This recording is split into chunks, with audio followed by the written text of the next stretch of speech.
So hello again, everybody. Thanks for still being here this late in the day. So I have a relatively small number of slides to go through with you today.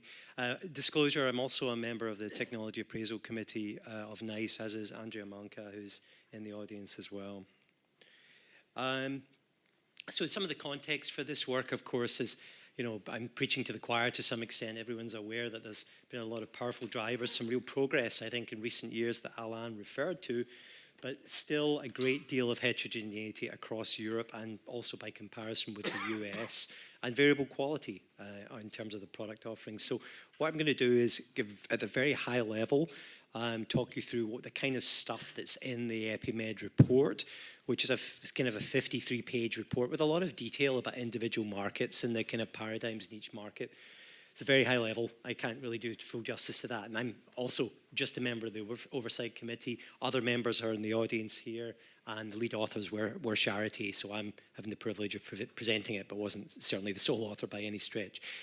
I'll pull out a few of the recommendations and learnings that we extracted from that sort of 2.5-year journey as well. And then I touch on a couple of European case studies, which will serve as a nice preparation for the other speakers who are operating in the real world. Some of what I talk about will be lofty and theoretical, but Werner from Janssen and also Guido from Agenda will talk about, I think, some real life experience as well, which is always helpful, I think. And then I've lived in the US for 20 years, and you know, where I've watched the field evolve, so I thought it'd be useful to draw some contrasts with the US. So, from a methodology perspective, we had a steering committee, which I've referred to before. We had the institution that we selected, which was Personalised Charite, and we did a bunch of interviews, and we also did some secondary research. And the output really was twofold, which is an environmental analysis and then suggestions, recommendations for improvement. In terms of what I'll talk about today, it's more in the HTA piece rather than the, let's say, the clinical perspective or ultimately the patient perspective, but the report is fairly comprehensive in its content. So this is just a bit of an illustrative motivation for the study. This is a bit of a patchwork quilt representing the kind of HTA scenarios faced by therapeutics across Europe. And I hope I haven't misrepresented any of this, but this is, and also the US is on here, but basically it highlights some of the criteria and how different nations emphasize different criteria. Some are very focused on budget impact, others are very focused on cost effectiveness. So quite a lot of difference in therapeutics, and I would say the difference is magnified for diagnostics, and then when you try and put the two together, well, you know, good luck with that. So that's kind of where we stand today. And even within a country like the UK, we can have very different inputs on assessment of some scenarios, as I've highlighted here for the ARESA assessment, which was published, that difference was published by a health economist in Manchester a couple of years ago. So these are the kind of motivations behind our study. These differences exist. Let's at least shine a light on them, and maybe we can extract some insights from best practices, and God forbid, maybe we can even pull a couple of best practices from the States and see if any of them are relevant in Europe. Well, that's a separate body of work that I was trying to do. So what I'm going to do is step through each of the 5 countries we focused on, the so-called Big EU5. And it may repeat a little bit some of the things that are said before. I know we had a representative from GBA here. We've got French experts in the audience. So I may even say some things that have since been superseded, so apologies in advance if I do. But to start with the UK, decision-making and budgets were localized with an actively, everyone's, you know, engaging in some form of healthcare reform with the same underlying drivers, you know, how to control costs and so on. So clinical commissioning groups were set up as the local budget holders, and the diagnostic technologies, there's different paths for review, but NICE as a body, which again I have recently took a role with, you know, has different paths for looking at diagnostics and therapeutics, and then diagnostics and therapeutics to get together. The reason I volunteered to do the work with NICE was I I'm a big believer in that model, the cost effectiveness model. I know it's hard to sell in some markets. I'm not sure it'll ever fly in the US federal market from a political perspective, but I think it's a very sensible approach. And of course, reviews can take a long time for diagnostics. Under the diagnostics assessment process, it is a 50+ week review. And the reason for that is because it's very rigorous and very transparent, and all stakeholders are consulted, and there's iterations, chances to comment and revise draft guidance. So there's a pretty detailed process underpinning this. Of course, there's thresholds for what should be paid. Awkwardly, in the UK, we've got a politically motivated cancer drugs fund, which Adrian mentioned earlier, and strangely, drugs that aren't funded by NICE will sometimes be funded by the Cancer Drugs Fund. That's another topic. It's a workaround and it's politically motivated, but that's just a scenario that exists. In Germany, and again, the GBA representative, I don't know if she's still here, but talked about this a little bit before. Sometimes GBA does its HTA work with IQVIG. And one of the features, and again, this is just some comments on the environment. One of the features we liked about the German environment is the theoretically, at least, inclusion of companion tests in fee schedules if they are deemed mandatory in the drug label. That kind of automatic, as opposing to have to opt in, that automatic inclusion is, as we think, a helpful starting point. However, if the test isn't on a drug label, or you're going in with a distinct standalone test, and maybe Guido will talk about this at Agendia, it can be a more complex process. So also there can be gaps in the DRG, both in terms of timing, but also in terms of the amount of reimbursement. But we did like, from the German environment, we did like that mandatory funding if drugs are on the label. France was talked about earlier. I won't belabor it. INCA is the main actor there. Historically, it's been about cancer, but it was interesting to hear earlier that INCA's brief, in theory, could extend beyond cancer, and in practice, perhaps. We understand INCA to be in some degree of transition, and we understand INCA to be open to industry sponsorship, but that's kind of the end of industry's role, and that's a bit problematic. Disturbing to hear that, there was almost a dispreference for CE mark tests in that environment. So as a manufacturer is trying to industrialize high quality tests, it's a bit of a tricky environment to get into with your, offering that you've developed rigorously elsewhere. So there's some challenges there, but at least there is a body, at least patient access is secured, and there haven't been extensive delays. So, it is kind of an exemplar of some good practice, if we're honest. Italy and Spain, a couple of comments about each of those. A lot of decentral review, and in the case of Italy, bubbles up locally and gets onto the fee. Again, this is a fee coding based system, and a lot of regional variation. Others more knowledgeable than me have highlighted the regional variation in drugs between some of the poorer regions in the south and some of the wealthier regions in the north of Italy. But again, you need a local sponsor, and you can have some delays, and we quite frankly sometimes see pharma paying for the testing in a market in Italy, but certainly not always. Spain, probably the most challenging of the markets in terms of getting new diagnostics in and getting them paid for. A lot of decentralized review. This time, the budget-based system, like the UK system. The other three of the 5 markets were fee-based systems.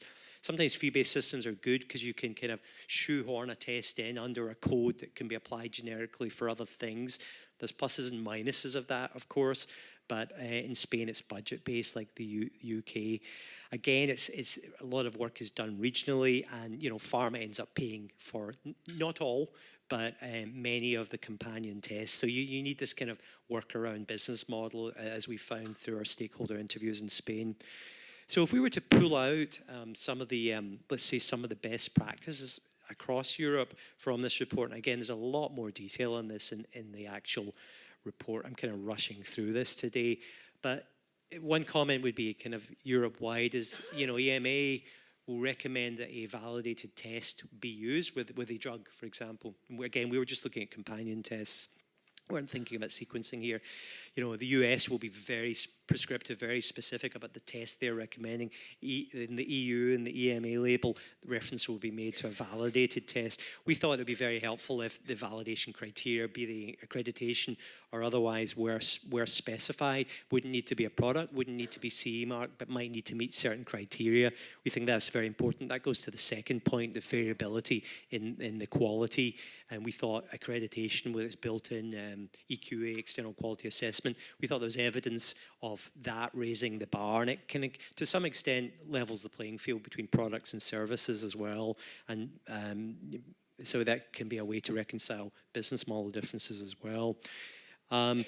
Separate review we thought was problematic at the HTA level, and when countries like NICE, like the UK, where NICE does the review together, we sometimes think that's a helpful way to proceed, so we pull that out as an exemplar.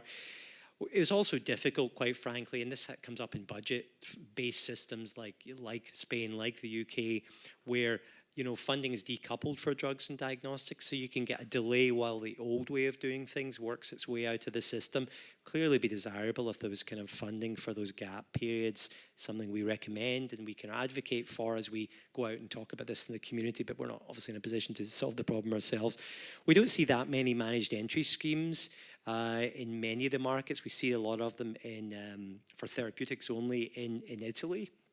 And it's interesting, some conversations yesterday that we may be seeing more performance-based arrangements again in the future. I'd love to see more of those in drug companion product combinations. So I'm going to, just two very brief case studies, just to think about lung cancer here. I want to take this down from the vague high level into the somewhat more specific. So this is lung cancer. We saw the pie chart with all the different driver mutations. EGFR and ALK are of course very actionable mutations today, or not translocations in the case of ALK.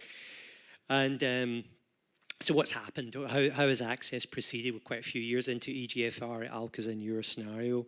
So in the UK, EGFR was initially pharma funded. Now it's NHS funded.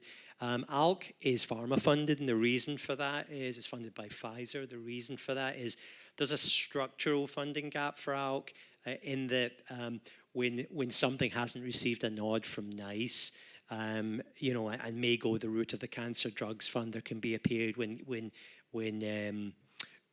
diagnostic funding is not provided. Although the Cancer Drugs Fund has started, and I think recently, but not going back a long way, has started to pay for testing for some of these drugs. I've heard of 2 examples of that. So in any event, in France, Inca does take care of both EGFR and ALK. So there is indirect pharma sponsorship involved, so that is part of the business model of those tests. In Germany, good availability we've seen, although some gaps in the DRG setting. In Italy, there has been, there is now funding, but it has taken some time. There were some access delays there. And finally in Spain, ALK, I noticed, was actually funded quite promptly in Spain, which is quite an interesting case study in itself. But EGFR is still pharma funded after several years. So we'd have to say there are funding and access delays in that market in a systematic way. I have 2 more slides, if I may present them. This slide's from Pablo Jordan of GSK. This is just a little coming at market access from a slightly different perspective. GSK developed a BRAF test together with bioMérieux, and I was part of that when I was still at bioMérieux, and 3.5 years later the drug and test were co-approved by the US regulator. But in terms of increasing market access, the problem there is it's one test. One test is kind of a drop in the ocean in terms of what the global testing market really looks like. So what GSK have done as 2 separate steps is to sign an agreement with GE to promulgate a service-based solution in certain markets for BRAF testing, and also doing part of the Thermo, I referred earlier to the Thermo Life Consortium and also Illumina Consortium. GSK is, joined a consortium sponsored by Thermo Fisher to get this parameter on an NGS platform. So these are just trying to drive access in different ways. I have one last slide now because I know I'm out of time. I just wanted to highlight some things that I think are pretty interesting from a publication I just issued in September, about some things that are interesting to watch in the US. I think from a regulatory perspective, I feel like the US regulator, the FDA, has shown a certain flexibility in terms of acceptance of analytically oriented as opposed to straight clinically oriented validation criteria. So we've seen tests get through for which a specific companion in PMA is not called out. That would be in the case of cystic fibrosis. Nice to refer to an example outside of oncology. But in that case, they knew the testing, the baseline testing was out there. They didn't require a test be sponsored, which would have been impractical from a business perspective. Also for Illumina and some of the QIAGEN mutations, analytical criteria being accepted. I think this is a model for sequencing going forward as well. And I think that's perhaps what Illumina is hoping for with sort of 50 gene panel that it's trying to drive out now.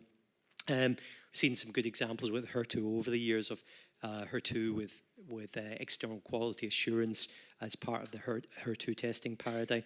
Evidentiary, I mentioned also some really nice adaptive study designs, multi-arm, multi-drug, NGS guided, whether it's Foundation Medicine or Illumina guided in the personification of the Cancer Research UK study and the lung map study.